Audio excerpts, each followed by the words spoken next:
Hello. So today we are looking at our pizza stone. I call it a pizza stone, but it can be used for a few different things that we'll kind of talk about. So this is the stone. So it is dirty, and that's the way that it is. You're not supposed to use detergent or anything on here. You just use water and kind of scrape it off. I've heard you can use some baking soda and water to clean it up, but you don't want to use dish soap or like that type of detergent because the stone will actually soak it up, and then you got pizza with dish soap. So this is the bottom side. It's got some beveled edges there, some kind of feet, but works really well. We've done homemade pizza. We make the dough and everything ourselves. We've done pre-bought frozen pizza and the take and bake as well.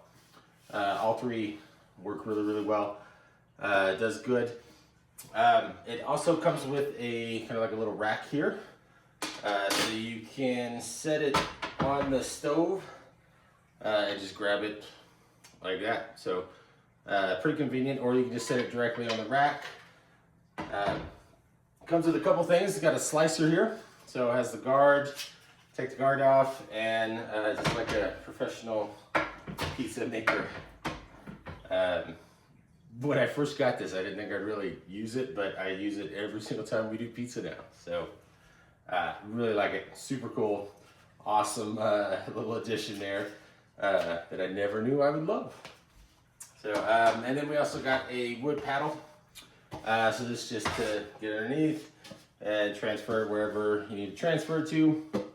To be honest, I haven't used this a whole lot, but it is good. I don't know that I've used it at all, but I did oil it, did some mineral oil on there to help kind of just condition it. Yeah, so good there.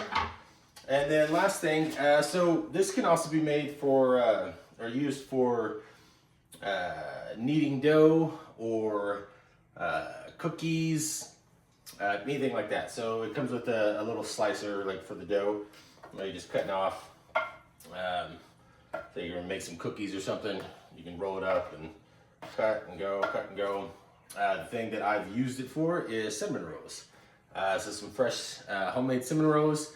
Once you get everything all done up, you roll it up with the cinnamon and everything in the middle, and then you need to slice it. Sometimes people use like fishing line or unflavored dental floss, something like that. This actually comes with a little cutter, so super cool there. I really like it. I don't know if I'd ever like dreamed of a pizza stone, but now that I've got one, I love it. I've had it for a few years now. I had just seen it online and decided to give it a shot, and now I definitely would not want to go without it. So great addition to the kitchen. All right.